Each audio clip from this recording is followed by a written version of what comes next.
नमस्कार मित्रांनो, मी आपल्या सर्वांचा कृषी सल्लागार तुषार दिलीप हाके, केडगाव स्टेशन. आणि आज आपण जय मल्हार ॲग्रो कन्सल्टन्सी अंतर्गत खुडबाव गावामध्ये आलेलो आहे. तिथं तुम्ही पाहू शकता, हा चव्हाण साहेब आणि थोरात साहेबांचा प्लॉट आहे.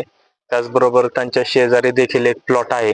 तर ह्या प्लॉटसाठी आपण सेंद्रिय निविष्ठा तयार केल्या होत्या एक 10-12 दिवसापूर्वी, व त्याचा त्यांना चांगल्या पद्धतीने रिझल्ट आल्यामुळे आज आपण दुसऱ्या प्लॉटसाठी पण सेंद्रिय निविष्ठा तयार करत आहे. तर तुम्ही पाहू शकता इथं आपण सॉइल एनहान्सर म्हणजे जीवाणू वापरून एक बॅलर जीवाणू डेव्हलप केलेला आहे. तर त्यासाठी आपण काय काय घेतलं होतं, तर साधारणपणे 190 लिटर आपण पाणी घेतलेलं आहे बॅलरमध्ये. त्यासोबत 2 किलो गुळाचं द्रावण, 2 किलो गुळ टेचून घेऊ शकता किंवा तुम्ही गुळवणी करून घेऊ शकता. तर आपण ते गुळवणी करून घेतलेलं आहे. त्याचबरोबर आपण 2 किलो दही किंवा 2 लिटर गावरान गाईचं, गीर गाईचं किंवा म्हशीचं ताक घेतलेलं आहे. ते सगळ्या गोष्टी प्रॉपर मिक्सअप करून आपण ह्या बॅलरमध्ये सोडलेल्या आहेत.